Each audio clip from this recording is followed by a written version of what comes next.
अस्सलामुअलैकुम dear students, उम्मीद है सब खैरियत से होंगे। तो जैसे कि बहुत से स्टूडेंट्स के कमेंट्स आ रहे थे कि मिड टर्म तक शॉर्ट लेक्चर्स की वीडियोस अपलोड कर दी जाएं, तो मैंने सोचा वीडियो बना दी जाए। अगर आप चैनल पर न्यू हैं तो सब्सक्राइब लाजमी कीजिएगा। तो चलें जी, स्टार्ट करते हैं। लेसन नंबर 16 है फिल्म्स एनालिसिस यूजिंग इंटीग्रल्स। तो ये बहुत बड़ी स्टेटमेंट है। इस तरह की स्टेटमेंट वाले क्वेश्चंस आते नहीं हैं, लेकिन फिर भी इसमें जो इंपॉर्टेंट पॉइंट्स हैं वो याद कर लें तो बेहतर है। Total unsolved is equal to pre existing unsolved और न्यू अनसॉल्व्ड। ये टोटल अनसॉल्व्ड का फार्मूला है, P U plus N U. तो हमें जो गिवन क्वेश्चन में दिया गया है वो इंटीग्रल साइन 0 to 10 लिमिट है h into T D T is equal to integral sign 0 to 10 8 e की power -0.2 into 10 minus T D T. ये हमें दोनों वैल्यूज़ क्वेश्चन में दी गई हैं। तो हमने यहाँ पर फार्मूले में जो वैल्यूज़ दी गई हैं वो पुट करनी है। फार्मूला हमारे पास क्या है, g into t, p u को हम लिख लेंगे g into t, plus N u जो है वो integral sign 0 to 10 h into T D t. तो जी इंटू टी की जो वैल्यू है आप यहाँ पे देखें, जी इंटू टी की जो वैल्यू हमें दी गई है जी इंटू टी 200 e की पावर -0.2 टी, और h इंटू टी, ये h इंटू टी है तो इसकी वैल्यू हमें दी गई है ये 8 e की पावर -0.2 इंटू 10 माइनस टी। तो हमने यहाँ पर वैल्यूज़ पुट कर दी हैं, ये 200 जो दी गई थी क्वेश्चन में और एक ये वैल्यू दी गई थी। दैन हमने क्या करना है, हमने इस पर हमने t की जगह पर 10 पुट किया है, t इज इक्वल टू 10। जहाँ जहाँ पर t था वहाँ 10 पुट कर दिए। सिर्फ इस क्वेश्चन में करेंगे क्योंकि इसकी इंटीग्रेशन नहीं हो सकती, लेकिन इसकी इंटीग्रेशन हम करेंगे। 8 कांस्टेंट था तो हमने इंटीग्रेशन से बाहर ले लिया। देन हमने क्या किया है, हमने इसकी इंटीग्रेशन की है। एक्सपोनेंशियल फंक्शन की इंटीग्रेशन आपको पता है हम कैसे करते हैं। एक्सपोनेंशियल फंक्शन की पावर जो भी हमें, एक्सपोनेंशियल की पावर जो भी दी गई है ना, इसका हम बटे में डेरिवेटिव ले लेते हैं तो कंप्लीट। जैसे अगर हम -2 प्लस 0.2 टी की इंटीग्रेशन करें, सॉरी इसका डेरिवेटिव लें, तो कैसे लेंगे, -2 का तो डेरिवेटिव जो होगा वो सिफर हो जाएगा ना, सिफर प्लस 0.2 जो टी है वो 1 हो जाएगा। तो ये 0.2 इसका जो डेरिवेटिव है ये 1.2 रहा है, तो हमने इसे बटे में लिख दिया। बाकी अपर लिमिट 10 है, लोअर लिमिट 0 है। 10 वीक्स है तो इसका मतलब हमने 0 to 10 लिमिट कंसीडर कर ली है। देन हमने इसमें लिमिट पुट कर देनी है। यहाँ पर हमने लिमिट अप्लाई किया, अपर लिमिट 10 थी, टी की जगह पर हमने 10 पुट कर दिया। Upper limit minus lower limit यानी 10 और सिफर, ये अपर लिमिट है, ये लोअर लिमिट है।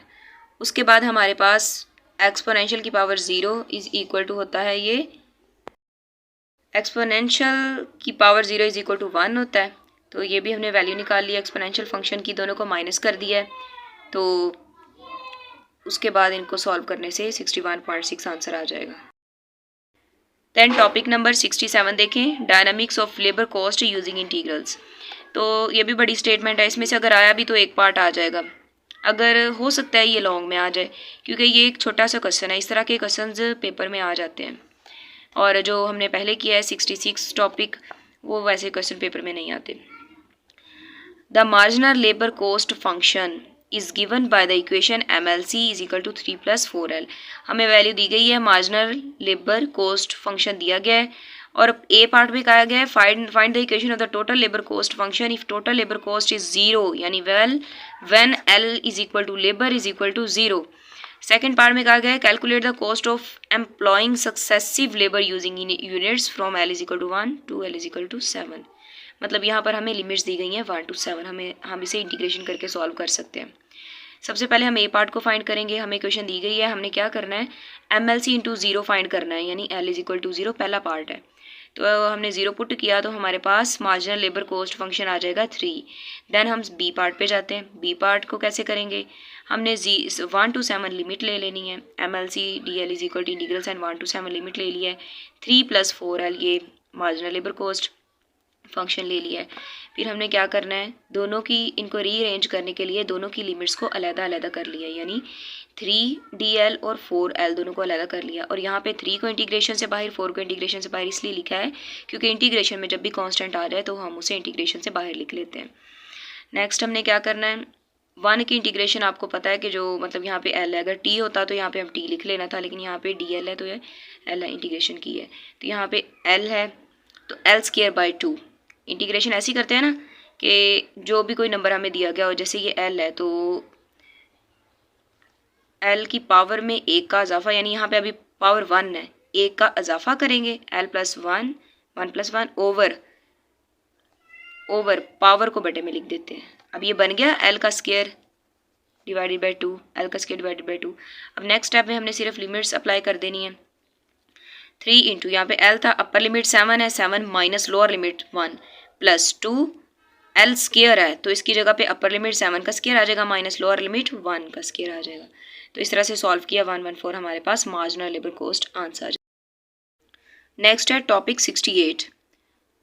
तो हमने क्या करना है, ये जो ऐसे क्वेश्चंस होते हैं ना, जैसे हमने 67 किया है, छोटे छोटे क्वेश्चंस वो लाजमी कर लें क्योंकि वो आ जाते हैं। लेकिन इसका जो मिड का पेपर होता है वो बहुत आसान आता है, आपने रिलैक्स होकर फार्मूलाज को अच्छी तरह से याद कर लेना है। वैल्यूज़ दी गई होती हैं, मोस्टली क्वेश्चन शॉर्ट क्वेश्चन ऐसे ही आते हैं। चले हम अब करते हैं 68 टॉपिक। हमें स्टेटमेंट दी गई है 10 year period at a rate that changes with the time when the machine is x year old। x year old दिया गया है, मतलब हमने लिमिट फर्ज करनी है। The rate at which its value is changing is, value हमें दी गई है dollars per year. By how much does the machine depreciate during the second year। तो हमने क्या करना है, सबसे पहले v dash of x is equal to 220 into x minus 10। ये हमें क्वेश्चन दी गई थी, हमने यहाँ पे लिख ली है क्वेश्चन में। अब इस क्वेश्चन में एक चीज़ यूज़ हुई है at a rate that changes with the time, यानी हमने वी डैश ऑफ एक्स लेना है।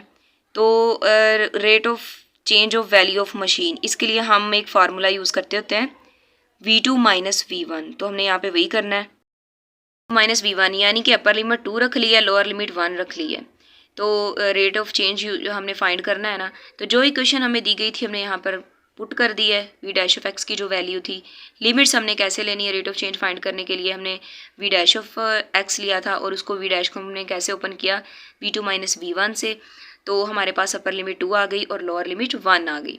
फिर हमने क्या करना है, हमने इसकी सबसे पहले तो जो कांस्टेंट हमें नज़र आ रहा है 220 इसमें कांस्टेंट है, हमने इंटीग्रेशन से बाहर ले लिया। देन हमारे पास x और 10 दो वैल्यूज़ हैं, हमने x की अलहदा से इंटीग्रेशन और 10 की अलहदा से इंटीग्रेशन।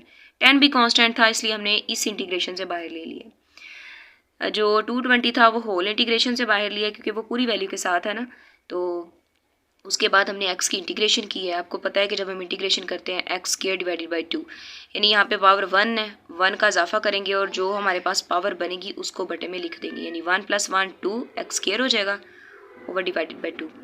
तो 1 की जो इंटीग्रेशन होती है वो x होती है, जो भी यहाँ पे हमारे पास d t l s जो भी दिया गया होगा 1 के हिसाब से यहाँ पे l s t x, लेकिन यहाँ पे x है तो यहाँ पे x लिख दिया। अब हमने अपर लिमिट और लोअर लिमिट्स पुट कर देनी है। कैसे करेंगे, जहाँ जहाँ पर x है वहाँ पे पहले upper limit minus lower limit. जैसे यहाँ पे x था तो यहाँ पे मैंने पहले अपर लिमिट पुट की है 2 डिवाइड का square over 2 minus lower limit 1 है तो 1/2 माइनस 10 इंटू एक्स की जगह पर अपर लिमिट पहले माइनस लोअर लिमिट 1। तो इस तरह से इसको सॉल्व किया तो ये हमारे पास -1870 आंसर आ। चलें जी, नेक्स्ट हम देखते हैं टॉपिक नंबर है हमारे पास है 69 cost effectiveness decision using differential equations. तो यहाँ पे हमने पहले क्या करना है, सबसे पहले तो हमने देखना है कि हमें यहाँ पर दो इक्वेशंस दी गई हैं, dc1/dt और dc2 ओवर dt, दो वैल्यूज़ दी गई हैं। उसके बाद हमने क्या करना है, ए पार्ट में derive expression for the total cost of each system at any time T given that cost हमें $50,000 दी गई है एट t = 0। दूसरा पार्ट है which system is more cost effective in the next 10 years। तो हमने करना क्या है, हमने 0 to 10 लिमिट ले लेनी है और दोनों जो इक्वेशंस ये दी गई हैं इनको अलग-अलग रख कर फाइंड करना है। तो कैसे फाइंड करते हैं, सबसे पहले क्या किया है, इंटीग्रेशन लिमिट जो हमें दी गई थी 0 to 10 ले ली है, dc1/dt into T dt is equal to integral sign 0 to 10। पहली dc1 की वैल्यू थी 0.01 t और दूसरी वैल्यू थी t की पावर 0.25। नेक्स्ट हमने क्या करना है, इसकी इंटीग्रेशन 0.01 जो है ये हमारे पास कांस्टेंट है तो हम इसे इंटीग्रेशन से बाहर लिख लेंगे और यहाँ पर कोई कांस्टेंट नहीं है तो हम इसकी डायरेक्ट इंटीग्रेशन कर देंगे। कैसे करेंगे, आपको पता है कि जो पावर दी गई होती है उसमें एक का इजाफा कर देते हैं और जो जवाब टोटल बनता है उसको बटे में लिख देते हैं। जैसे t की पावर क्या है 0.25 1 ये इंटीग्रेशन होगी और ये जो पावर बनेगी टोटल क्या बन रही है, ये 1.5 ई की पावर टी की पावर ओवर, और ये जो पूरी पावर का जवाब है उसको 0.25 + 1 बटे में वैसे ही लिख देते हैं।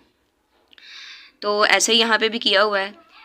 तो अब हम इस तरफ आते हैं, इसकी इंटीग्रेशन की है, इसके ऊपर पावर 1 थी तो 1 का इजाफा किया तो 2 बन गया, 2 को वैसे बटे में लिख दिया। अब हमने लिमिट्स पुट करनी है। लिमिट्स कैसे पुट करेंगे, इनको डिवाइड करेंगे तो ये आंसर आ जाएगा। और t² की जगह पे पहले अपर लिमिट पुट की है 10 माइनस लोअर लिमिट 0 थी पुट कर दी है। यहाँ पे भी ऐसे किया, अपर लिमिट 10 थी पहले 10 पुट किया माइनस लोअर लिमिट 0 थी 0 पुट कर दिया। तो इस तरह से हमारे पास C1 × t और C2 × t डेफिनेट इंटीग्रल्स आ जाएंगे। तो इसका मतलब है C1 × t less than C2 × t, therefore first heating system is more cost effective, same is visible in the graph. Graph बनाना ज़रूरी नहीं होता पेपर में, लेकिन अगर आप बना देते हैं तो वो आपकी चॉइस है, क्योंकि ग्राफ के कोई ख़ास मार्क्स नहीं होते।